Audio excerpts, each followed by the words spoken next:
let me talk to y'all about Apocryphal. If you haven't heard of it, Apocryphal is a series on YouTube created by a guy named Jack.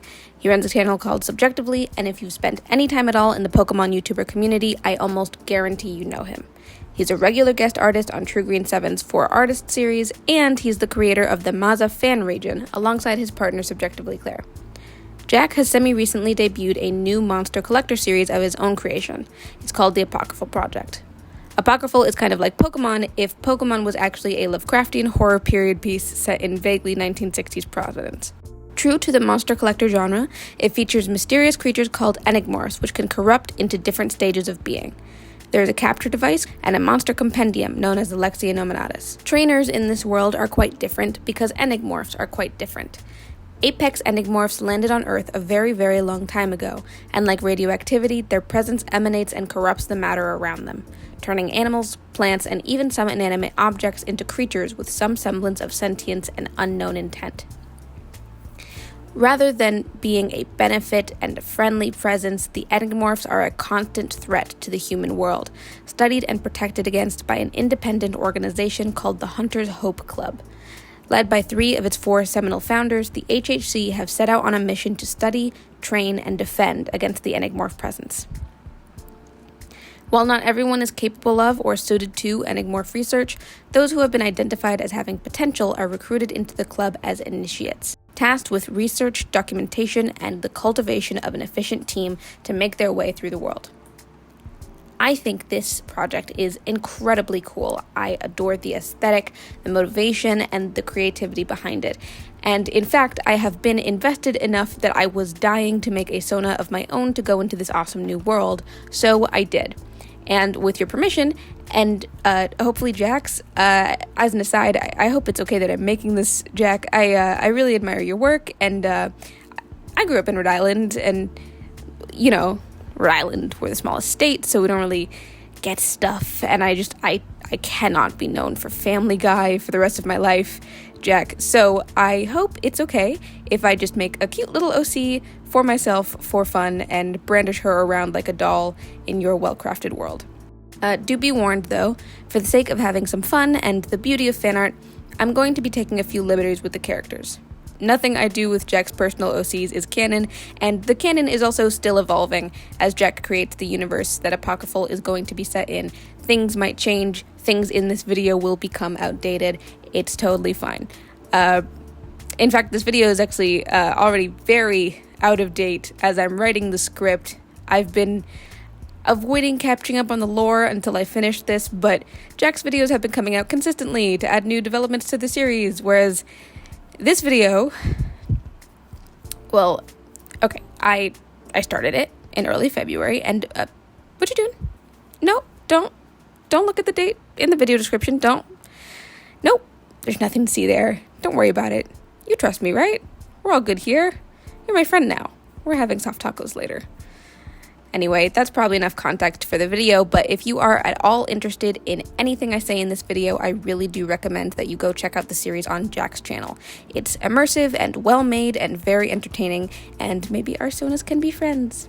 So, now that I've borrowed from Subjectively's long-standing tradition of incredibly long intros, let me give you a little tour of my apocryphal Sona, so to speak.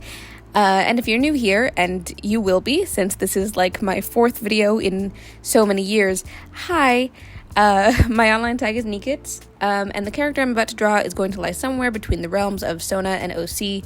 I'm going to call her Neeks, but it's not actually me. It's going to be a simple, for-fun character based heavily on my exaggerated character traits. And let me tell you something, Neeks is a nervous wreck. She's giving very trembling chihuahua energy, very get-it-together girl kind of vibe. This girl has -3 to her charisma stat, and she's not even min-maxed. In her defense, she's been seeing things ever since she was a little girl.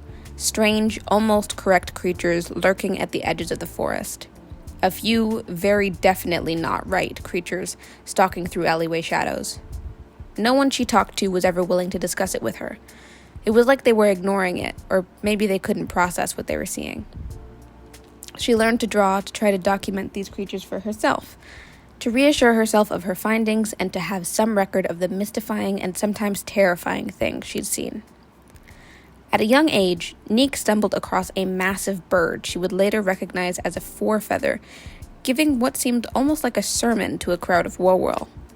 It was in some strange language, not quite a simple caw, but certainly not distinguishable human speech as she would ever understand it. She was shaken, but enraptured, hanging off of every not-quite word uttered from the forefeather's beak. She realized too late that she had been seen. A watchful Warworld at the edges of the congregation met her gaze and never released it. It followed her home. She couldn't get rid of it. It wasn't loud, it wasn't violent, but it didn't beg for scraps or seeds like birds might otherwise do. It was just always there, always following, always watching from a distance. Eventually, Neeks made peace with the fact that she would never escape this newfound companion. Hesitant but desperate to understand what she had seen, she let it into her room. She discovered that it liked shiny things and music from her record player and almost started to consider it a pet. Creepy though it was, always keeping a careful distance from her reaching hands, it started to feel also like a guardian, always watching over her shoulder for those figures darting through the shadows behind her. She took the opportunity to draw her new Enigmorph tag-along up close, documenting the strange companion that had seemingly marked her as its object of interest. One day, it finally climbed up into her notebook, apparently to take a look at her drawing of itself. A figure who had been speaking at her school assembly that day noticed her startled reaction to the feathery friend hopping into her lap. They looked not just at her, but at the Warworld. Intent, curious, focused, like they could see what she saw. Unsure of their intent, a shiver passed over Neeks' spine, but the man approached her gently after the talk, handing her a simple pamphlet with a charming smile, extending her an invitation to one HHC recruitment meeting that same weekend. The man met the Warworld's big, crimson eyes directly, seeing and studying. He smiled and offered her only one more word before taking his leave. Interesting. Her parents were concerned about the prospect of some strange meeting at first, until they heard that she had been offered a position at the club. It's very important to get those volunteer hours in, and they realized they had heard of the establishment before. It was a bit obscure, perhaps, but a respected office. What an opportunity to be involved, and get out of their house every now and then. So they encouraged her to go for it. Neeks was, and still is, very anxious about this escapade, and doesn't really have any idea what she's doing here. The relief of knowing she's not hallucinating is enough to make her stay, but she's terrified of the knowledge she's uncovered of the dangerous enigmorphs that exist out there. Second only to her fear of enigmorphs is her fear of the founders. Neeks desperately wants to please the higher-ups. She's always been an academic, living off the praise and validation she gets from her teachers because she has never been able to make those strong connections with her peers. Unfortunately for her, she is intimidated out of her mind by the founder assigned to be her supervisor, Araminta Kane. I don't know that the founders in canon would actually be, having any meaningful interactions with the new recruits, but let me have this for character interaction, okay? The three living founders of the HHC exemplified different approaches to dealing with enigmorphs. Oliver seems to see the enigmorphs as subjects of research and mystery, and is dedicated to protection against them through understanding. Neeks would admire his mind and his charm, but be unwilling to approach for fear of making a bad impression. Abigail is a socialite and often the face of the club. She seems to see no reason not to engage with the enigmorphs, to try to reason and adapt them to their needs. She has a very interesting backstory that I won't get into here, but I think her social persuasion and approachable air would make Neeks the most comfortable. Of course, Neeks was assigned a supervisor while she was still putting on a brave face for her initiation, before anyone had had a chance to see how deeply anxious she was. So she's gotten herself placed with Araminta, a former military, fight fire with fire kind of leader who has no sympathy for the enigmorphs. She views them first and foremost as a tool to drive back the other enigmorphs, and based on her character page, I imagine she would be more than happy to see them all driven out. Araminta cares about her initiates. She insists that they be prepared to defend themselves so that they don't come to harm. So discovering that Neeks is not only a pacifist, but a coward would probably be deeply irritating to her. I honestly believe that Neeks would eventually be transferred away from Araminta's watch based purely on being so pathetic at combat that Araminta just can't stand to have her around anymore. Araminta regularly suggested that Neeks further corrupt some of her nascent enigmorphs and give up custody of the less useful ones, but Neeks just can't stomach the idea. She regularly gets anxious about putting her enigmorphs in harm's way, and the day that she cries in the middle of training after being confronted on her lack of progress is Araminta's last straw. Also, to be clear, I'm heavily extrapolating and potentially exaggerating Araminta's personality from the character development videos we have access to. She might not be nearly as strict as I'm making her out to be, but honestly, even if she was as gentle as possible, Neeks has the emotional durability of wet paper. I had a lot of fun making up a character page, complete with an attempt at some sort of initiate uniform design and in-character notes from the supervisors documenting how they feel about Neeks as an initiate.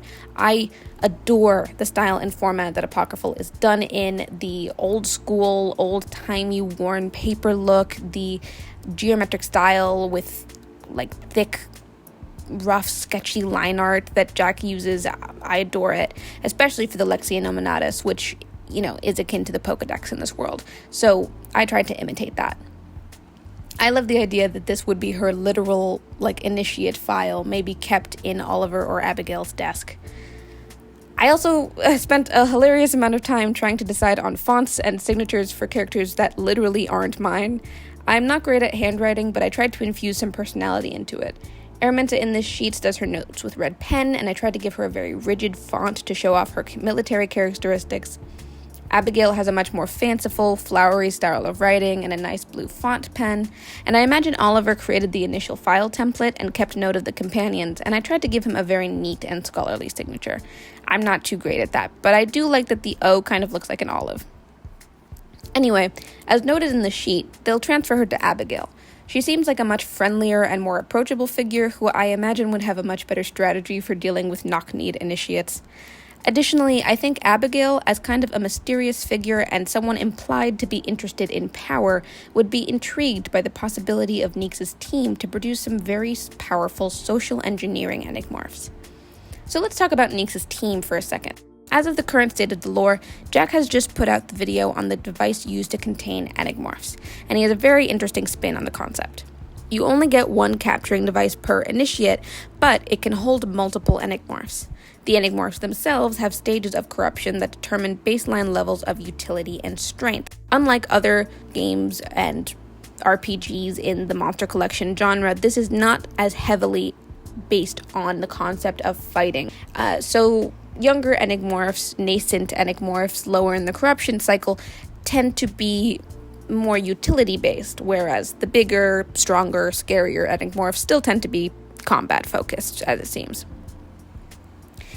The carrying devices have a maximum corruption capacity, but you can mix and match more enigmorphs who are at lower corruption, or fewer enigmorphs who are at very high corruption to customize a team.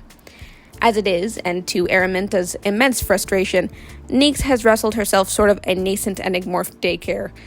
Nascent enigmorphs are the least corrupted in their cycles. They're not necessarily weaker, again, but they're certainly less adept at combat across the board, so her team is a lot of cute little guys and not much in the way of power. I actually intentionally gave her a lot of social enigmorphs. To go over them briefly, Borobark is a floral enigmorph grown from the corrupted ashes of the dead, but its maximum corruption incarnation encourages life energy and vitality in the people and environments surrounding it. Waxling is a lovely little candle wax squid, but it corrupts into a fey-like creature capable of mimicking limited human speech and creating glamours for the sake of manipulation. Gruzzle is a zombie bear haunted by the bullet that killed it, or perhaps a bullet puppeting the body of its victim. It has a split corruption cycle depending on which influence wins out, the spirit of the bear or the spirit of the bullet. And Neeks' Gruzzle, despite having been put through a whole lot of combat training under Araminta, seems to be edging towards the spirit of the bear, which could result in the much rarer corruption. And her Woe-Whirl, of course, corrupts into Forefeather, but I actually like the idea that she would be aiming for its Harbinger form, the mid-stage of corruption. I called it Perpetual throughout the entire script, and I'm realizing it's Peckpetual, so if I mess that up again, just know that that's my fault. But anyway, Peckpetual had the ability to show glimpses of the future with the mirrors on its back, but it can also show images of whatever it wants. They're known for being tricky and potentially unreliable, and they seem to find it funny to mess with people by convincing them of things that won't happen, or showing them horrible things in their future.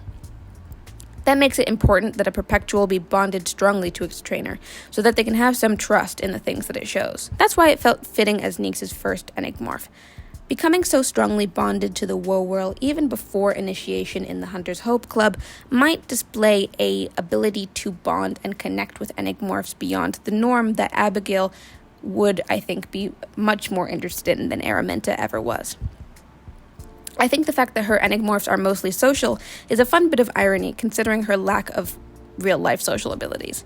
Maybe she finds some sort of companionship in taking care of them where she lacks it elsewhere, and it might imply that if she was just able to conquer some of her personal hang-ups, she could have a real powerhouse of a team. If there's anyone who would be interested in those abilities and her potential, I really do think that it would be Abigail. Despite being socially destitute, by the way, Neeks is actually very kindly. She's friendly and mostly approachable, but she has no self-confidence at all. She's not brave enough to take any steps towards ingratiating herself in social circles, so she just floats, taking care of her needy team of corrupted baby monsters and trying to get better at documentation in her Lexi Innominatus. Also, as a fun fact for me, I think Neeks would be very intimidated by the narrator guy who reads the in-character training videos on Jack's channel. It's not really a mutual tension, he probably doesn't mind her, mostly because she doesn't actually leave during the breaks like the other initiates do. She just sits very awkwardly at her desk and works on her Lexi.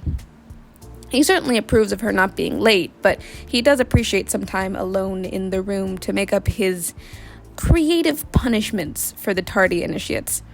One time he asks her why she doesn't go out and make use of her time, and she mumbles that she has nothing to do and no one to talk to. And I like to think that he would go kind of quiet and then give maybe work on that kind of response. Not mean, necessarily, but yikes, kid.